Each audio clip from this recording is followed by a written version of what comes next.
डाउ हिल जो वेस्ट बंगाल में स्थित एक घना जंगल, जहां से एक खतरनाक सुनसान रोड निकलता है जिसे डेथ रोड के नाम से लोग जानते हैं, क्योंकि वहां बहुत सारे लोगों की मौतें हुई हैं रहस्यमय तरीके से, जिनके बारे में कोई कुछ नहीं बता सकता, ना कोई कुछ जान सकता है। बस वहां खौफनाक एक राज छुपा हुआ है, एक रहस्य बना हुआ है उस जंगल में, उस रोड में। जो लोग भी जाते हैं वो लोग इसका शिकार हो जाते हैं, वो भी रात के समय में। वहां जाना बहुत खतरे से खाली नहीं होता।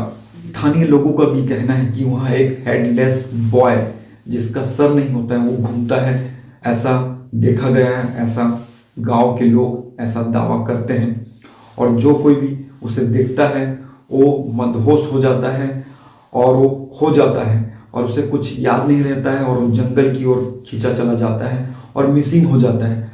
और कभी कभी ऐसा भी होता है कि वो जब वापस आता है तो कुछ बोलने की अवस्था में नहीं रहता, उसका मानसिक संतुलन भी खराब हो जाता है। ऐसे ऐसी कई सारे कहानियां उस डाउ हिल और उस हेडलेस बच्चे के बारे में है। डाउ हिल रोड के पास में ही एक गर्ल्स बोर्डिंग स्कूल है जो कि 100 साल पुराना है, और वो अक्सर सर्दियों के मौसम में वो बंद रहता है। तो एक कहानी, एक स्टोरी है इस डाउ हिल बोर्डिंग स्कूल के बारे में, जो कि एक लड़की होती है 18 साल की, नीता, जो उसका शिकार हो जाती है। तो गाइज, इसी प्रकार के खतरनाक डरवाने स्टोरी सुनने के लिए और उनके राज, फैक्ट्स, मिस्ट्री को जानने के लिए इस चैनल को सब्सक्राइब, लाइक, शेयर करना बहुत ही ज़्यादा जरूरी है गाइज। और मैं चाहता हूँ कि आप जल्द से जल्द सबसे पहले ये काम को करिए। Let's go to story.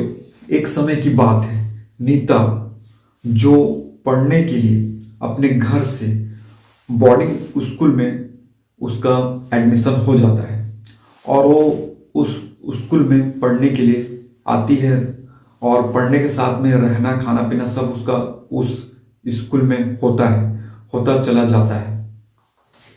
तो दिनों दिन वो घूमती है, देखती है आसपास के सभी जगह को विजिट करती है कि और वहाँ पे क्या नया नया है। तो क्योंकि उसके लिए वो जगह नया होता है, और ऐसा भी होता है कि कभी कभी किसी को कोई जगह सूट नहीं करता है। सबके अपने अपने ऑरा हैं, अपने अपने फिजिकल पावर्स, एक्टिविटी, सारा चीज होता है कि कई लोग ऐसे होते हैं जिनको कोई जगह सूट कर जाता है, अच्छा लगता है, और उस जगह में वो इन्वॉल्व हो जाता है, उसे फर्क नहीं पड़ता, भले वो जो भी उसकी सच्चाई जाने मत जाने। लेकिन कुछ लोग ऐसे होते हैं बिना सच्चाई जाने या अनजाने में, जैसा भी हो, उसका शिकार हो जाते हैं। तो नीता जो थी वो बस ऐसी घूम रही थी, उधर से उधर स्कूल के सारे कमरों में, और जिस कमरे में वो रहती थी वो कमरा बताया जाता है कि वो बहुत खतरनाक कमरा है। वहीं से दुनिया भर की खतरनाक आवाजें आती हैं, क्योंकि गांव के लोगों ने हमेशा रात के समय में वहाँ इस प्रकार की आवाजें उसी कमरे से सुनी होती है। और गांव का कहना है कि वहाँ जो भी कमरे होते हैं वो ठीक नहीं है, और कुछ कमरे तो ऐसे हैं जहाँ पे रहने लायक भी नहीं है। तो उसी कमरों में से एक कमरा उसे, नीता को दिया जाता है जहाँ वो रहती है। तो जब वो रहती है तो शुरू में तो कुछ नहीं होता, धीरे धीरे क्या होता है, उसके दिमाग पे असर पड़ने लगता है, उसे कुछ फील होने लगता है कि कुछ उसके साथ गलत होने वाला है, गलत है। और वो जब भी कभी कहीं भी आती जाती है आसपास या स्कूल से बाहर, तो उसे कुछ ऐसा लगता है कि उसके साथ कुछ है, कुछ अजीब उसके साथ होता है। एक रात जब वो अपने रूम में सोई हुई थी तो एक आवाज के साथ उसकी नींद टूटती है, और वो आवाज बहुत भयानक होती है। तो जब वो सुनती है तो डर जाती है, घबरा जाती है।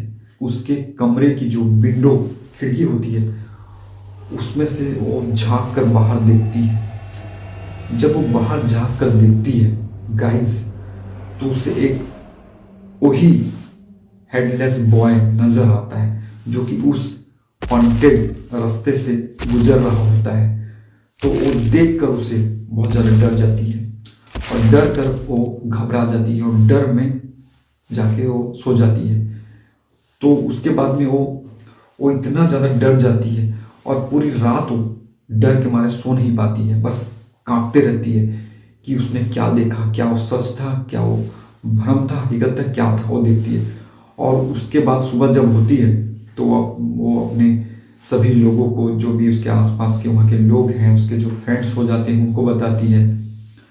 तो वो लोग विश्वास तो करते हैं, वो लोग जानते हैं कि ये जगह ठीक भी नहीं है और ये जगह वैसी बदनाम है कि ये हॉन्टेड है और दुनिया भर का यहाँ पे साया होता है और 100 साल पुराना है। भूतिया स्कूल्स हैं, सब लोगों की बात पता है और सब लोग डरते भी हैं, लेकिन कोई जल्दी से इसका शिकार नहीं हुआ है। जैसा नीता हुई है इसका शिकार हो गई, इसे दिखना चालू हो गया और ये देख भी रही थी, ये सब चीज़ों को सुन भी रही थी। धीरे धीरे करके ऐसी कारवां बढ़ता गया और उसकी तबीयत पे असर पड़ता गया, उसकी तबीयत भी खराब होने लगी, उसका खाना पीना सब चीज़, उसका हर चीज़ मतलब पहले से डिस्टर्ब हो गया, ठीक नहीं था। फिर वो बीमार होने लगी, तबीयत उसका खराब होने लगी डर की वजह से, क्योंकि डर उसके जहन में घर कर गया था और उस डर से बचने के लिए वो उधर उधर भाग रही थी कि वो उस डर से निकल जाए, लेकिन ऐसा उसको कोई रास्ता नहीं मिला। वो सिर्फ बोर्डिंग स्कूल में कैद हो गई, परेशान हो गई कि अब करे क्या, तो करे क्या।